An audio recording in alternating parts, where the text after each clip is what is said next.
어, 피가 발목까지 차오르고 막 살이 찢기는 비명 소리가 하늘을 가득 메웠던 1593년의 진주성. 이게 상상만 해도 진짜 너무 끔찍한 피비린내 나는 생지옥이잖아요. 네, 정말 생각조차 하기 힘든 참혹한 현장이죠. 그런데 이 지옥의 한가운데서 누군가가 막 만개한 붉은 복숭아꽃이랑 한없이 평화로운 유토피아를 기록했습니다. 우리 청취자님, 이 기묘한 인지부조화가 혹시 느껴지시나요? 오늘 우리의 심층 탐구는 바로 이 극단적인 모순에서 출발합니다. 와, 진짜 극과 극의 충돌이네요. 가장 잔혹한 현실 속에서 피어난 가장 아름다운 환상이라니, 이질감이 엄청납니다. 맞아요. 지금 제 앞에 놓인 이 두 가지 자료를 나란히 보고 있으면 좀 정신이 아득해질 정도예요. 먼저 시각 자료부터 제가 묘사를 해드릴게요. 화폭 위로 막 기이하고 웅장한 바위산들이 부드러운 안개 속에 신비롭게 솟아 있습니다. 그 산세를 시선으로 쭉 따라가다 보면 풍경이 확 바뀌죠. 네, 갑자기 숨이 멎을 듯이 고요하고 평화로운 마을이 펼쳐져요. 붓터치 하나하나가 완전 몽환적입니다.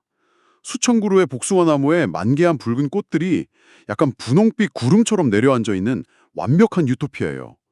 그 이른바 무릉도원을 그린 그림인 거죠. 오, 선이나 색채만 봐도 세속의 고통이 완벽하게 차단된 아주 초현실적인 도피처를 시각화하고 있잖아요. 그렇죠. 보고만 있어도 마음이 사르르 녹는 안식처인데 문제는 이 평화로운 이미지와 짝을 이루는 텍스트 자료입니다. 제목부터가 숨이 턱 막혀요. 사라진 꿈, 목류도원, 그리고 1593년 진주성. 아, 진주성. 그 이름만 들어도 벌써 무겁네요. 네, 이 텍스트 안에는 부드러운 꽃향기가 아니라 화약 냄새랑 시신 썩는 냄새, 그리고 처참한 사륙의 기록이 가득하거든요. 조선 역사상 가장 참혹했던 패배와 죽음의 문서죠. 그래서 오늘 우리의 목표는 분명합니다. 이토록 아름다운 유토피아 그림이 도대체 왜 1593년 진주성이라는 생지옥과 연결되어 있는가? 자, 이 내용을 한번 파헤쳐 볼까요? 아주 좋습니다. 이 평화로운 그림이 상징하는 바를 제대로 읽어내려면 우리는 이 역설적인 꿈을 강제로 꾸게 만든 현실, 그러니까 1593년 5월에 차가운 전쟁터 한복판으로 먼저 들어가 봐야 합니다. 아, 당시의 상황을 좀 짚어봐야 한다는 거군요. 네, 지정학적, 군사적 맥락을 모르면 이 텍스트의 처절함을 온전히 이해할 수가 없거든요. 임진왜란이 발발한 지 딱 1년이 되어가는 시점이잖아요. 텍스트를 보면 일본군 상황이 처음에 한양을 점령했을 때랑은 완전히 다르더라고요. 저는 항상 조선군이 밀리는 이미지만 생각했는데 일본군도 엄청나게 쫓기고 있었네요. 그렇습니다. 겉으로는 여전히 강해 보였지만 내부 구조는 막 무너져 내리고 있었어요. 1593년 5월에 일본군이 한양을 포기하고 남쪽으로 후퇴하고 있었거든요. 왜 그랬을까요? 그 이유가 중요합니다. 보급 문제 같은 건가요? 네. 첫째는 그들이 한 번도 겪어보지 못한 한반도의 혹독한 겨울 추위가 덮쳤고요. 둘째는 식량 보급선이 완전히 끊어졌기 때문입니다. 와, 맞다. 바다에서는 이순신 장군님이 남해안 제해권을 쥐고 있으니까 일본에서 올라오는 물자들을 다 수장시켜 버렸잖아요. 정확합니다. 게다가 육지에서는 각 지역 지리를 꿰뚫고 있는 의병들이랑 승병들이 게릴라 전술로 보급 부대를 끊임없이 괴롭혔고요. 와, 병참선이 붕괴된 군대면 진짜 모래성이나 다름없네요. 그렇죠. 굶주림이랑 전염병에 시달리던 일본군은 결국 버티지 못하고 경상도 해안 지역으로 밀려 내려가서 방어선을 구축해야만 했습니다. 그런데 여기서 일본군 총대장 도요토미 히데요시가 아주 기묘하고 집요한 명령을 내립니다. 어떤 명령이죠? 무슨 일이 있어도 진주성만은 반드시 함락시켜라. 전군을 동원해서라도 이렇게 지시한 거죠. 저는 여기서 좀 짚고 넘어가고 싶은데요. 후터에서 방어선 구축하기도 바쁜 와중에 왜 굳이 진주성 하나에 모든 전력을 쏟아부으라고 한 걸까요? 아주 예리한 질문입니다. 제가 이 텍스트 보면서 딱 든 비유가 있어요.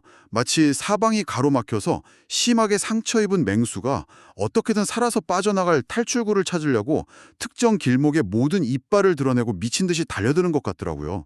도대체 진주성이 어떤 곳이길래 그렇게 집착을 한 겁니까? 이것의 더 큰 그림과 연결해보면 그들의 필사적인 심리를 이해할 수 있습니다.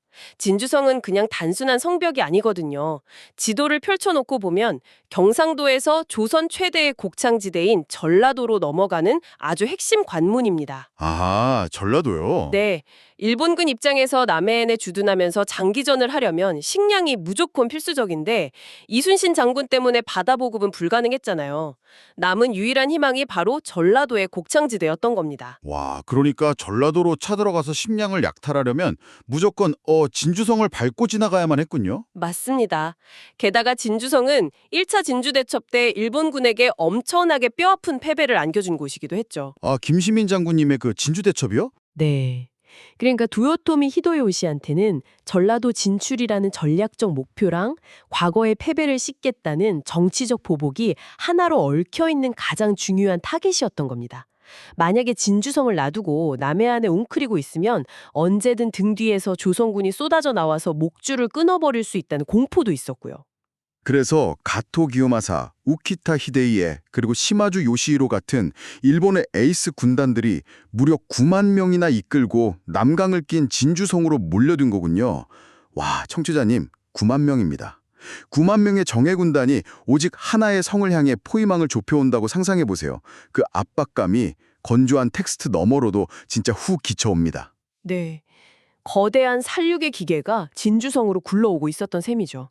자, 그렇다면 이 거대한 포위망을 마주한 진주성 안의 상황은 어땠을까요? 우리의 시선을 방어선 내부로 돌려볼 필요가 있습니다. 여기서 정말 흥미로워지는 부분이 있는데요. 제가 인구 통계 기록을 보다가 눈을 의심했어요. 보통 수성전이라고 하면 단단한 갑옷 입은 병사들이 성벽에서 적을 기다리는 장면을 떠올리잖아요. 그렇죠. 일반적인 전투라면요? 근데 성 안에는 군인들만 있었던 게 아니더라고요. 네, 아주 중요한 포인트를 짚으셨습니다. 기록을 보면 당시 성 안에는 병사들 외에도 수만 명의 민간인들이 뒤섞여 있었습니다. 맞아요. 막 불타버린 주연마을에서 부모 잃고 도망쳐온 어린 아이들, 지팡이 짚은 노인들, 섬진강 유역에서 칼날 피해서 붓지만 하매고 밀려온 백성들까지 그야말로 삶의 터전을 잃고 꾸역꾸역 모여든 피난민들이었죠. 네, 마지막 희망을 찾아서 모인 거죠. 잠깐, 그러면 여기서 의문이 하나 생깁니다. 이 시점의 진주성은 전략적 요충지라기보다는 수만 명 민간인의 목숨이 달린 거대한 피난민 캠프에 가까웠던 거 아닌가요? 군인들끼리 땅 뺏는 전투가 아니라면 방어의 성격 자체가 완전히 달라지는 거잖아요. 그 지점이 바로 1593년 진주성 전투가 여느 공성전과 확연히 구분되는 결정적 이유입니다. 방어의 목적이 영토 수호에서 종족 생존으로 완전히 전환된 겁니다. 종족 생존이요? 단어가 확 와닿네요. 내가 서 있는 이 성벽이 뚫리면 내 뒤에서 벌벌 떨고 있는 수만 명의 노약자랑 아이들이 모조리 학살당한다. 이걸 방어군 모두가 뼈저리게 알고 있었던 거죠. 와, 이 엄청난 무게감을 짊어지기 위해 모인 분들이 바로 의병장 김천일 그리고 충청병마사 황진 같은 인물들이었군요. 특히 텍스트 보니까 황진 장군에 대한 묘사가 눈에 띄던데 자기가 가장 험하고 위험한 북동쪽 성벽을 막겠다고 나서더라고요. 왜 하필 북동쪽인가요? 진주성의 지형적인 메커니즘을 좀 이해해야 하는데요. 성 남쪽은 깎아지런 절벽 아래 깊은 남강이 흐르고 있고 서쪽도 방어에 유리했어요. 하지만 북동쪽은 지형이 비교적 평탄해서 일본군이 대규모 공성 무기를 끌고 오기에 가장 적합한 약점이었습니다. 아, 제일 뚫리기 쉬운 급소였군요. 네, 황진은 조선군 내에서도 가장 전투 경험이 풍부한 에이스였거든요. 가장 취약한 급소에 가장 강력한 방패를 배치한 셈이죠. 진짜 몸을 던져서 척추 역할을 한 거네요. 장수들도 병사들도 심지어 돌나르던 백성들도 우리가 밀리면 끝이다. 이거 하나만 새기고 있었을 겁니다. 오직 생존이라는 목적 하나로 움직인 거죠. 이게 바로 6월에 시작된 6일간의 공성전이 왜 그토록 상상 초월의 지옥으로 변했는지 그 이유를 완벽하게 설명해 줍니다. 그렇습니다. 1593년 6월 하순, 드디어 지옥의 문이 열립니다. 텍스트에 기록된 6일간의 양상을 단순히 날짜순이 아니라 양측의 심리가 맞부딪히는 국면으로 들여다보면 훨씬 입체적으로 다가옵니다. 첫째 날부터 묘사가 진짜 너무 끔찍해요.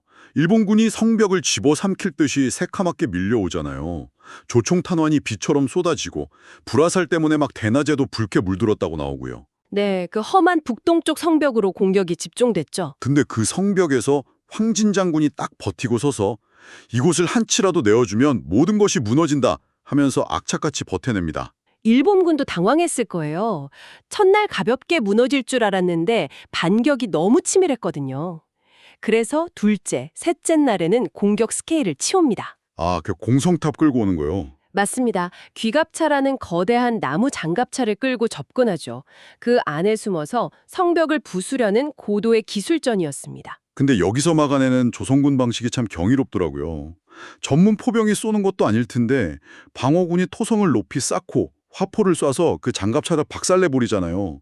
화약이 떨어지면 막 끓는 물을 쏟아 붓고 집단에 불 붙여서 던지고요. 군인과 백성의 구분이 아예 없어진 겁니다. 네, 병사들이 화살 쏘면 뒤에서 민간인들이 인간샷을 만들어서 쉴 새 없이 돌이랑 물을 날라주는 그 완박한 유기체적 방어가 작동한 거죠. 생존 본능이 만들어낸 극단의 효율성이죠. 여기서 매력적인 부분은 이 전투를 기록한 양측의 심리적 변화입니다. 아, 공격군 쪽 심리도 변하나요? 네, 압도적인 무기를 가졌는데도 방어군의 그 도끼 어린 저항 앞에서 일본군 내부가 심리적으로 분열하기 시작해요. 넷째 날쯤 되면 성벽 아래 시체가 산처럼 쌓이고 피가 강처럼 흘렀다고 하죠. 텍스트 보니까 일본군 수뇌부 갈등이 아주 생생하더라고요. 가토 기요마사는 자기 부하들이 추수기벼처럼 베어지는 걸 보고 막 극도로 초조해져서 당장 밀어붙이라고 막 소리를 치잖아요. 그런데 백전 노장인 시마즈 요시히로는 아주 냉정하게 꿰뚫어 봅니다. 이 전투는 이상하다. 저들은 영토를 지키는 게 아니라 목숨을 내던지고 있다. 이대로 가단 우리 피해도 걷잡을 수 없게 된다면서 속도 조절을 주장하죠. 배워도 빈자리 메우면서 올라오는 백성들 모습이 그 무사들한테도 엄청난 공포였을 거예요. 물리적 전력은 자기들이 9배만 우위인데도 벼락 끝에 몰린 자들의 기세에 완전히 압도당한 겁니다. 이게 참 저는 양쪽 다 터지기 직전이 초고압 압력솥 같다는 생각이 들더라고요. 밑에서 가열하는 불꽃은 히데요시의 절대 명령이고 그 압력을 억누르는 뚜껑은 황진 장군과 백성들의 의지인 거죠. 뚜껑 열리면 다 죽고 불꽃 안 꺼지면 솥이 터지는 그 숨막히는 압박감. 아주 적절한 비유입니다. 하지만 세상 어떤 압력솥도 한계치를 넘으면 버틸 수 없죠. 결국 다섯째 날, 여섯째 날로 넘어가면서 상황은 우리가 예측할 수 없는 가장 비극적인 방식으로 폭발하고 맙니다. 아, 다섯째 날에 드디어 성 안의 물적 토대가 완전히 붕괴되죠. 식량도 화살도 싹 다 바닥나 버리고요. 쏠 화살이 없으니까 백성들이 성벽에 맨손으로 올라가서 기왓장, 돌멩이 던지면서 싸웁니다. 어린 아이들은 그 빗발치는 총알 속에서 피 뒤집어 쓰고 물 나르고 노인들은 찢어진 옷자락으로 부상자들 상처 동여매고 이건 전술이나 병법의 영역이 아니라 그냥 하루만 더 살겠다. 이 의지 하나로 버티고 있는 거잖아요. 초인적인 정신력 하나가 성벽을 떠받치고 있었던 겁니다. 그런데 여섯째 날 새벽, 자연마저 이들의 간절함을 외면하는 듯한 기이한 일이 벌어집니다. 그게 짙은 안개가 진주성을 아주 무겁게 덮치잖아요. 시야가 완전히 차단된 상태였죠. 근데 그 으스스하고 고요한 안개 속에서 갑자기 탕 하고 조총 소리 한 발이 날카롭게 울립니다. 수만 발의 포탄도 아니고 그냥 눈먼 총알 한 발인데 하필 그게 성벽 순찰하던 황진 장군의 가슴을 꿰뚫고 말아요. 정말 안타까운 순간이죠. 그가 막 무너져 내리는 몸을 부관들한테 기대면서 끝까지 지켜라 이 말 한마디 남기고 숨을 거두잖아요. 황진 장군의 죽음은 지휘관 한 명의 전사가 아닙니다. 가장 취약한 성벽을 막던 방패이자 수만 피란민들을 지탱하던 심리적 기둥이었거든요. 기둥이 부러지니까 철통 같던 성벽에 금이 가기 시작한 겁니다. 저는 솔직히 여기서 책을 좀 덮고 싶었어요. 우리 청취자님들도 한번 생각해 보세요. 이 6일간의 방어전이 진짜 블록버스터 영화보다 치열했는데 결말이 너무 허망하잖아요. 그 엄청난 노력과 방어선이 적군의 대단한 전술도 아니고 그냥 안개 속 우연한 눈먼 총알 한 발에 무너진다는 게 전쟁이라는 게 얼마나 인간의 의지를 비웃는 잔인한 무작위성인지 씁쓸했습니다. 전쟁의 가장 참혹한 본질을 정확히 보셨습니다. 역사의 서사는 종종 우리가 통제할 수 없는 우연 앞에서 산산조각 나곤 하죠. 결국 일곱째 날 폭우 속에서 동문이 뚫리며 진주성은 완전히 함락됩니다. 네, 일본군이 쏟아져 들어와서 남녀노소 가리지 않고 도륙을 하죠. 기록에 따르면 약 6만 명의 생명이 목숨을 잃었고 그 피가 남강으로 폭포처럼 쏟아져서 강물이 온통 붉게 물들었다고 합니다. 아, 피로 붉게 물든 남강. 이 숨막힐 듯 절망적인 대학살의 순간에서 놀랍게도 오늘 우리의 여정은 다시 처음에 그 기묘한 질문으로 돌아갑니다. 이 끔찍한 기록 끝자락에서 갑자기 텍스트가 우리가 처음에 봤던 그 평화로운 무릉도원 이미지로 시선을 확 끌어당기거든요. 텍스트 대미를 장식하는 살아남은 누군가가 기록한 꿈 이야기 말씀이군요. 네, 강물이 피로 물든 그 참혹한 밤에 누군가가 환상 같은 꿈을 꿉니다. 불타던 성벽도 냄새도 다 사라지고 너무 고요한 들판에서 죽었던 아이들이 잔디밭을 뛰어놀아요. 강물은 핏빛이 아니라 푸르게 반짝이고요. 정말 비현실적이죠. 그리고 그 평화 한가운데 황진 장군이 서 있는데 피 묻은 칼 대신 부드러운 바람을 쥐고 있다고 묘사돼요. 저는 이 부분 읽을 때 처음에 묘사한 그 그림이 머릿속에 완벽하게 겹쳐졌어요. 그림 속 기묘한 바위산들은 일본군 공격 막아내던 깎아지른 성벽 같았고 수천 구로 만개한 붉은 복숭아꽃이 바로 그들이 원했던 꿈속 평화의 모습이랑 똑같았거든요. 가장 참혹한 지옥 가운데서 가장 비현실적인 유토피아가 등장하는 순간이네요. 그래서 이 모든 게 무엇을 의미하는 걸까요? 왜 그 지옥 속에서 이렇게 아름답고 비현실적인 이미지를 기록했을까요? 글쎄요, 해피엔딩을 바라는 단순한 동화는 아니었겠죠. 절대 아니죠. 저는 이게 감당할 수 없는 엄청난 학살과 트라우마를 겪은 생존자들이 이 파괴된 현실에서 미치지 않고 살아남으려고 스스로 필사적으로 창조해낸 가장 절실한 심리적 도피처가 아니었나 싶습니다. 이건 아주 중요한 질문을 던지게 하죠. 진주성은 무너졌고 백성들은 죽었습니다. 그럼 그들이 마지막까지 돌 던지며 지키려 했던 건 다 헛수고로 끝난 걸까요? 텍스트 행간을 읽어보면 꼭 그렇지만은 않더라고요. 맞습니다. 일본군은 진주성을 밟았지만 그 6일 동안 9만 명 대군이 상상치 못한 인명피해를 입고 시간과 물자를 다 탕진해버렸어요. 전라도 진출이라는 원래 목표는 좌절됐고 북진은 엄두도 못 낸 채 남해안에서 명나라랑 지루한 협상이나 구걸해야 했죠. 6일간의 처절한 항전이 일본군 발목을 완전히 묶어버린 거네요. 바다에선 여전히 이순신 장군님이 버티고 있었고 밖에서는 살아남은 백성들의 의병 활동이 막 들불처럼 번져나갔으니까요. 물리적인 성벽 공간은 파괴됐어도 그들이 피 흘려 지켜낸 나라와 사람이라는 보이지 않는 가치는 역사에 살아남은 겁니다. 성은 사라졌지만 그들이 벌어준 며칠의 시간이 결국 조선이 다시 일어설 수 있는 결정적 방파제가 된 거군요. 우리 청취자님, 오늘 준비한 탐구는 여기까지입니다. 처음에 우리는 너무나도 어울리는 아름다운 몽유도원 그림과 피비린내라는 진주성 기록을 쉬고 시작했죠. 하지만 깊이 들어가 보니 두 가지가 전혀 다른 이야기가 아니라 지옥 밑바닥에서 피어난 가장 간절한 평화의 꿈으로 하나로 얽혀 있었네요. 현실이 잔혹할수록 인간이 꿈꾸는 이상향은 더 눈부시게 빚어진다는 걸 배웠습니다. 이 여정을 마무리하면서 청취자님들께 한 가지 질문을 남기고 싶습니다.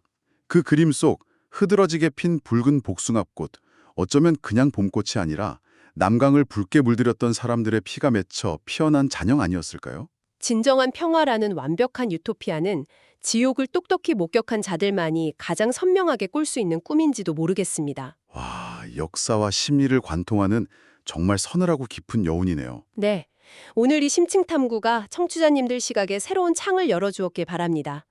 지식의 여정은 여기서 멈추지 않습니다. 다음번에도 흥미로운 자료와 함께 돌아오겠습니다.